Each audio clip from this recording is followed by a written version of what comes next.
প্রাঙ্গণে আগত হাজার হাজার ভক্তবৃন্দের কাছে মন্দির কমিটির পক্ষ থেকে আবেদন, এই বছর মন্দির কমিটির সিদ্ধান্ত অনুযায়ী আমাদের বাবা হরি মন্দির পুনর্নির্মাণের পরিকল্পনা গ্রহণ করা হয়েছে।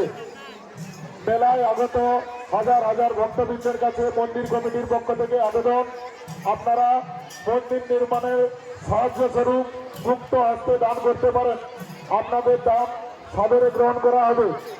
এই বছর মন্দির নির্মাণ কমিটির উদ্যোগে মন্দির পুনরায় নির্মাণ করা হবে। মন্দির নির্মাণের সাহায্যে আপনারা মুক্ত হস্তে দান করতে পারেন। আপনাদের দান সাদরে গ্রহণ করা হবে।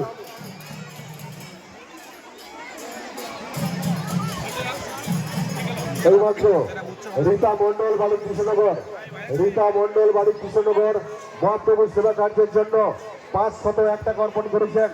রীতা মন্ডল বাড়ি কৃষ্ণনগর মহাপ্রভুর সেবা কার্যের জন্য 501 টাকা অর্পণ করেছেন।